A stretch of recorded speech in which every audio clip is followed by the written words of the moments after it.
So here today we are talking about the last class, the last portion of animal kingdom, and we are talking here today about mammalia.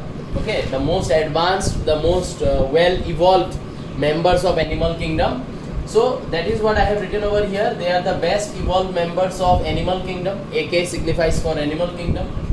Derived from a Latin word mammi. So this name, the name that we have given to this particular class as mammalia, from where did this name from where this name has been given? This name has been given from a Latin word called mammi, and mammi means breast. Okay, breast, mammary gland, breast.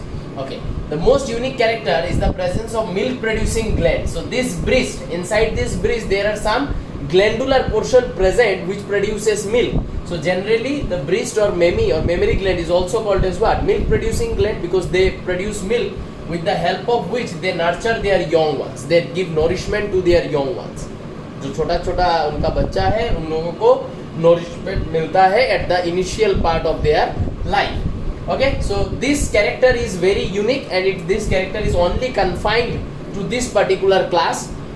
You might read somewhere that even some birds, they provide milk to their baby, but they provide milk to their baby not from the mammi. They do not have breast. There are some birds which can produce some milk kind of secretion from their crop. Crop is a region where the birds store their food. Okay, so from the crop they secrete some kind of whitish color secretion which has nutrients. It is not actually a milk, but because it is a whitish color secretion, we called it to be a milk, crop milk it is called. Even in pigeon, the pigeon will feed that crop milk to their baby, है ना, crop में produce होगा, फिर उल्टी के जैसा मुंह में लाया जाएगा, फिर बेबी के माउथ में डाला जाता है. That is different. That is bird's milk is different. Okay, and mammals का milk is different. Mammals का milk will come out from a designated organ which is breast or mammi. Okay, two pairs of limbs are adapted. Generally, all the mammals they have two pairs of limbs which are adapted for walking, running, climbing, burrowing, swimming, flying, etc. Walking, you can see many animals walk. Running, cheetah. Climbing, monkey.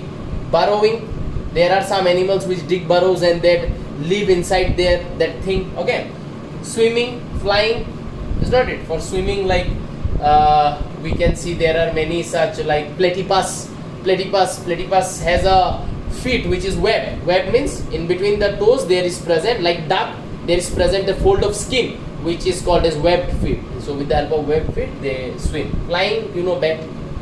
Skin possesses hairs. Another unique character. पूरे animal kingdom में ऐसा कोई animal नहीं है जिसके skin से hair निकलता है. This is only the character of mammals, that from the skin the hairs comes out. Now if you ask me, sir, we can see some hair kind of projection in birds. That is not skin, that is feather. Okay. External ear or pinna is present. This is external ear or pinna. This cannot be found in any other animal except for mammalia. So these are all the unique characters that we are discussing. Okay. Different types of teeth. Heterodont dentition is present in the jaw. In our mouth, there are incisors present, canine present, premolar present, molar present. So we have different types of teeth present in our mouth, inside one mouth. Okay. So this type of dentition is called as heterodont dentition, and this is also a very unique feature to mammal, because if any other animal like fishes, reptile, amphibia, if they do have teeth, then that teeth is homodont. That means all the teeth in their mouth will be of same structure, doing same function. But inside the mouth of mammal, we have different types of teeth with different shape, doing different function. Incisor, canine, cutting, premolar, molar, masticating or grinding the food.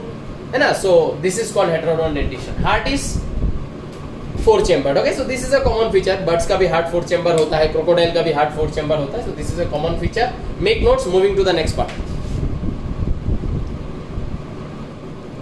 So these are our next list of characters. Here we are saying that the mammals are homeothermic. Okay, so I have explained about homeothermic. That homeothermic are those which are hot-blooded animal. Okay, plus the animal which can maintain what? The animal which can maintain constant body temperature. ठीक है, जैसे कि हम लोग हैं, हमारा body का temperature 37 degree Celsius constant maintain रहता है, and we are hot blooded animal. Okay, respiration via lungs, ठीक है, यहाँ पे कोई स्किन के थ्रू रेस्पिरेशन नहीं है, गिल्स नहीं है, complete respiration will occur via lungs. This type of respiration is called as pulmonary respiration. When an animal respires with the help of their lung, this is called as pulmonary respiration. Presence of diaphragm. Okay, now diaphragm क्या है? diaphragm एक muscle है. ये जो हमारा body cavity है कि नहीं, ये हमारा बॉडी कैविटी ट्रंक, ये वाला रीजन है ना, ये बॉडी कैविटी में हमारा ये बॉडी कैविटी मतलब अगर हम लोग ये जो हमारा ट्रंक रीजन है इसको अगर अंदर से देखें, ये अंदर से दो कैविटी में ये डिवाइडेड है.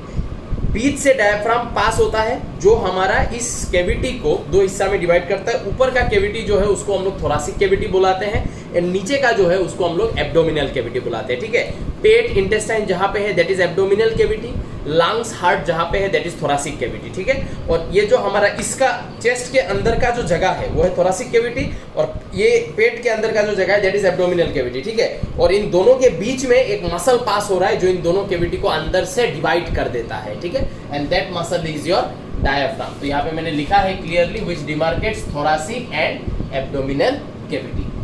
Sexes are separate, male female अलग अलग. Fertilisation internal. विविपेरस का मतलब हम लोग when the female gives birth directly to the young one, ठीक है, फीमेल के बॉडी से डायरेक्टली एक यंग बच्चा निकल के आता है उसको हम लोग विविपेरस बुलाते हैं. तो विविपेरस कैरेक्टर मेमेल्स में देखने को मिलता है एक्सेप्ट प्लेटिपस और ऑर्निथोरिंकस. प्लेटिपस को हम लोग ऑर्निथोरिंकस भी बुलाते हैं. ये जो एनिमल है ये एनिमल है ओविपेरस. ठीक है, it Lay's eggs. Development is direct. ठीक है, डेवलपमेंट डायरेक्ट होगा. दैट मीन्स जो बेबी है वो देखने में पेरेंट्स के जैसा ही होगा, कोई इंटरमीडिएट लार्वल फॉर्म नहीं है. Ear ossicles are bony. What are their names? Incus, malleus, stapes. This are the name of three bones, okay, which forms our ear ossicle. What is ear ossicle? Ear ossicle है ये जो हमारा कान का figure है वो कैसा है? ये है पीना. पीना अंदर के तरफ एक ट्यूब है जिसको हम लोग एक्सटर्नल ऑडिटरी मीटस बोलते हैं. वो ट्यूब जाके खुलता है एक इस तरीके का स्ट्रक्चर में. ये जो स्ट्रक्चर है इस स्ट्रक्चर को हम लोग क्या बुलाते हैं? This is called as ear drum, कान का पर्दा. ठीक है, ये जो ईयर ड्रम है ये ईयर ड्रम ऐसे करके देखो, ये मेलियस एक बोन होगा, ठीक है, फिर बीच में इनकास एक बोन होगा, फिर ऐसे करके स्टेपिस एक बोन होगा जो जाके इस तरीके का एक स्ट्रक्चर में खुलता है, जिस स्ट्रक्चर के बारे में तुम लोगों ने शायद पढ़ा है. ये स्ट्रक्चर के अंदर कॉक्लिया होता है. This is our internal ear. ठीक है, तो बेसिकली हमारा ईयर ड्रम को इंटरनल ईयर तक कनेक्ट करने का काम किसका है? ईयर ऑसिकल का है. एंड बाकी एनिमल्स में जो ईयर ऑसिकल है वो बस एक थ्रेड के जैसा है, लेकिन इन केस ऑफ मैमल ये थ्रेड नहीं है, ये कुछ बोन्स है जो ईयर ऑसिकल्स का फॉर्मेशन करता है. ये भी मैमल्स का एक यूनिक कैरेक्टर है. सिर्फ मैमल्स में ही जो ईयर ऑसिकल्स है वो बोनी होता है. अदर देन मैमल्स बाकी एनिमल्स में एक कनेक्टिव टिश्यू से जुड़ा हुआ रहता है ear drum and internal ear, और उस कनेक्टिव टिश्यू का नाम है कोलुमेला ओरिस. ठीक है, तो ये नोट बना. Moving on to the other characters.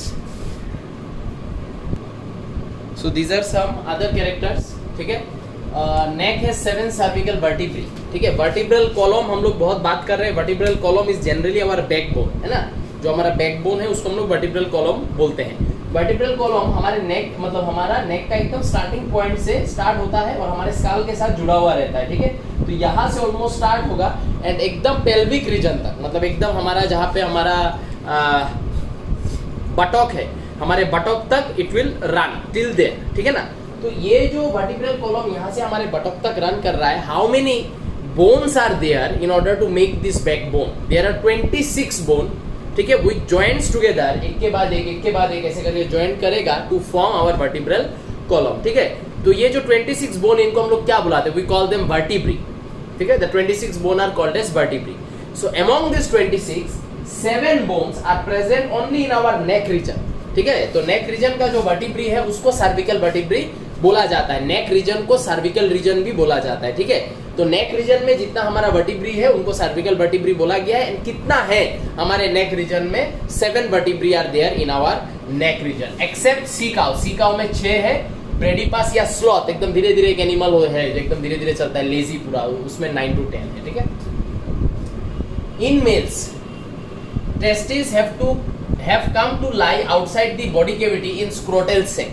ठीक है, बॉडी कैविटी के अंदर टेस्टिस नहीं रहेगा. टेस्टिस निकल के बॉडी के बाहर एक पाउच के जैसा बनेगा जिसको हम लोग स्क्रोटम बोलते हैं। उस स्क्रोटम में हमारा टेस्टिस आ जाएगा। क्यों आएगा? क्योंकि अगर सपोज ये किसी एनिमल का, ये बोले किसी एनिमल का एब्डोमिनल कैविटी है और ये है स्क्रोटम, ठीक है। तो अगर टेस्टिस एब्डोमिनल कैविटी के अंदर रहता है तो एब्डोमिनल कैविटी के अंदर testis will feel the constant body temperature, और उस टेम्परेचर में टेस्टिस के अंदर स्पर्म का प्रोडक्शन नहीं हो सकता है। इसलिए ये जो टेस्टिस है, इन टेस्टिस को एब्डोमिनल कैविटी से निकल के ये जो स्ट्रक्चर मैंने बनाया है जिसको हम लोग स्क्रोटम बोलाते हैं, इस स्क्रोटम में आना पड़ेगा, यहाँ आना पड़ेगा, माने away from the abdominal cavity, ठीक है। बिकॉज वी कैन राइट कि फॉर स्पर्म प्रोडक्शन, जैसे कि अगर मैं ह्यूमन का ही एग्जांपल ले लूं तो ह्यूमन का एब्डोमिनल कैविटी में बॉडी टेम्परेचर कितना होगा? 37 डिग्री सेल्सियस।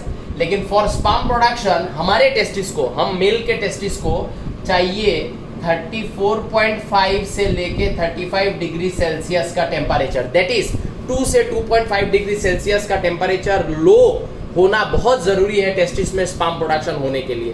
37 डिग्री सेल्सियस में स्पर्म का प्रोडक्शन नहीं होगा। इसलिए मैमल्स में it is very much important that the testis should come outside the abdominal cavity, because inside the testis the temperature of the body is extremely hot, जहां पे production of sperm is not possible, ठीक है। I hope ये समझ में आया है।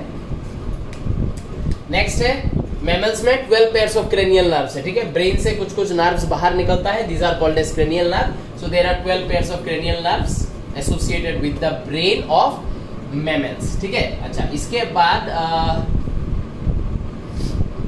ये जो क्लास है मैमेलिया, ठीक है, ये क्लास मैमेलिया का 3 सब क्लास है, ठीक है। पहला जो सब क्लास है उसका नाम है प्रोटोथेरिया, बीच का जो है उसका नाम है मेटाथेरिया, एंड लास्ट जो है उसका नाम है यूथेरिया और प्लेसेंटालिया, ठीक है। ये जो प्रोटोथेरिया है, इस प्रोटोथेरिया में मिलेगा वो एग लेइंग मैमल्स, ठीक है ना। तो एग लेइंग मैमल्स मिलेगा प्रोटोथेरिया के अंदर। इसका एक टेबल होगा, चार्ट होगा, वो मैं अटैचमेंट में दे दूंगा जब भी मैमेलिया में देने वाला हूँ। तो प्रोटोथेरिया जो है, प्रोटोथेरिया के अंदर आएगा एग लेइंग मैमल्स, जैसे कि कौन आएगा? प्लेटिपास आएगा। मेटाथेरिया जो है, मेटाथेरिया में आएगा मार्शुपियल्स, ठीक है। मार्शुपियल्स का मतलब है कैंगारू, जो ऑस्ट्रेलिया में पाया जाता है, ठीक है।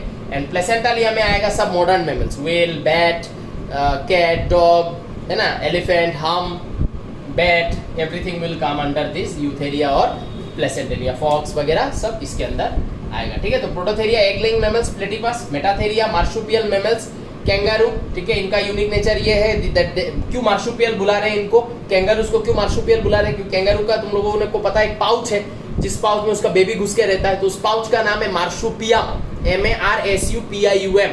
So because they have marsupium, hence they are also called as marsupials, ठीक है। And they are exclusively found in Australia, not in other parts. Eutheria, placentalia, ये जो हम कॉमन एनिमल्स हम लोग हमारे आसपास देखते हैं, कैट, डॉग, फॉक्स, ब्ला ब्ला ब्ला, वो सब इसके अंदर आएगा, यूथेरिया के अंदर आएगा, ठीक है। तो इसका नोट बना लो। सो यहाँ पे है बाकी कैरेक्टर्स, ठीक है, जो हम लोग को डिस्कस करना है।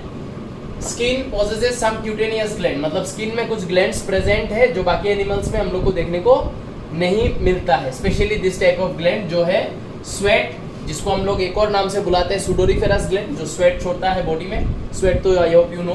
दूसरा है सेबाशियस या ओडोरिफेरस ग्लैंड, जो सीक्रेट करता है ऑयल या sebum. Skin gets oily, oil.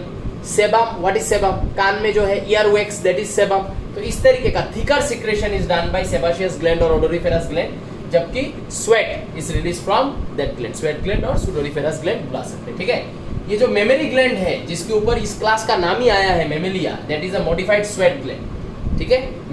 Females में फीमेल का कुछ हार्मोन होता है, जैसे कि एस्ट्रोजन, प्रोजेस्टेरोन, ये सब क्या करता है, फीमेल का ये जो हिस्सा है, इस हिस्सा में जितना भी स्वेट ग्लैंड होगा, उन सब स्वेट ग्लैंड के ऊपर ये एस्ट्रोजन, प्रोजेस्टेरोन काम करेगा और करके उन स्वेट ग्लैंड्स को कन्वर्ट कर देगा इनटू ब्रेस्ट। जबकि मेल के बॉडी में एस्ट्रोजन एंड प्रोजेस्टेरोन नहीं होता है, इसलिए हमारा यहाँ का जो स्वेट ग्लैंड है वो जैसा है वैसा ही रहेगा, ये ब्रेस्ट में या मेमी में डेवलप नहीं होगा, ठीक है। तो मेल में because of the absence of oestrogen and progesterone the development of breast is rudimentary, माने नहीं होगा, जबकि फीमेल में the development of breast is there due to the presence of oestrogen and progesterone, जो इस रीजन को हम लोग पेक्टोरेलिस मसल बुलाते हैं, ठीक है, पेक्टोरेलिस मसल बुलाते हैं। तो पेक्टोरेलिस मसल जो चेस्ट मसल है उसके ऊपर जितना भी स्वेट ग्लैंड है वो फीमेल में मॉडिफाई होके ब्रेस्ट बन जाता है। नेक्स्ट पॉइंट इंपॉर्टेंट है आरबीसी। आरबीसी के बारे में पढ़ा हुआ है तुम लोगों ने। रेड ब्लड सेल जो हमारे ब्लड में रहता है of mammals are round, shape कैसा है, गोल है, बाइकनकेव, ठीक है ना, मतलब ये गोल ऐसा है, लेकिन बाइकनकेव जो बोल रहा है वो ये साइड एंड उस तरफ का जो साइड है उसके बारे में बोल रहा है। मतलब अगर हम लोग इस आरबीसी को यहाँ से निकाल के देखें, साइड्स देखें, तो ये ऐसा होगा बाइकनकेव, बाइकन्वेक्स होने से ऐसा होता है, बाइकनकेव ऐसा है। और इसका अगर हम लोग आउटलाइन देखें तो ये राउंड है, ऐसे करके राउंड है, लेकिन अगर लेटरली साइड से देखेंगे तो ऐसा नहीं है। एंड नॉन न्यूक्लिएटेड, अंदर में न्यूक्लियस नहीं है। अगर पूछो क्यों न्यूक्लियस नहीं है, क्योंकि आरबीसी को अपने अंदर ज्यादा से ज्यादा हेमोग्लोबिन को जगह देना है, इसलिए वो न्यूक्लियस को भी शेड कर देता है, न्यूक्लियस नहीं रखता है। और बिना न्यूक्लियस का ये एक सेल है हमारे बॉडी में, ठीक है। और न्यूक्लियस को क्यों हटाता है मेमल का आरबीसी, इसलिए हटाता है सो दैट अंदर हेमोग्लोबिन को ज्यादा से ज्यादा जगह मिल पाए, क्योंकि ट्रांसपोर्टेशन तो ऑफ गैसेस तो हेमोग्लोबिन करेगा, है ना। और मेमल हायर एनिमल्स है, सब ऑर्गन्स वेल एडवांस, सबसे एडवांस ऑर्गन्स है, तो उन सब ऑर्गन्स को ऑक्सीजन का रिक्वायरमेंट भी सबसे ज्यादा होगा in comparison to other mammals या in comparison to other animals. समझ में आया ना। इसलिए मेमल्स ने अपने आरबीसी के अंदर कोई भी सेल ऑर्गेनिल नहीं रखता है, सब सेल ऑर्गेनिल को ऑलमोस्ट शेड कर देता है, न्यूक्लियस को भी शेड कर देता है, सारा का सारा जगह हेमोग्लोबिन को प्रोवाइड करता है। Except camel and llama. Camel desert में पाया जाता है, लामा कोल्ड रीजन में पाया जाता है। उन लोगों का जो आरबीसी है वो बाइकनकेव रहेगा, नॉन न्यूक्लिएटेड रहेगा, लेकिन शेप उनका ओवल हो जाएगा, ठीक है। हमारा राउंड है, लेकिन इन लोगों का जो शेप है वो ओवल हो जाएगा। Blue whale is the largest living animal, Panthera Tigris, ठीक है, हमारा टाइगर के बारे में बात चल रहा है, is the national animal of India, ठीक है। तो यहाँ तक मेमल्स का नोट तुम लोग बना लो, और जब मैं ये मेमल तुम लोगों को मैं दूंगा, तब इस मेमल के साथ मैं प्रोटोथेरिया, मेटाथेरिया, न्यूथेरिया का जस्ट एक स्लाइड डिफरेंस का एक कॉलम है, वो भी मैं तुम लोगों को फोटो खींच के भेज दूंगा। तो उसको देख के तुम लोगों को क्या करना है, नोट्स बनाना है।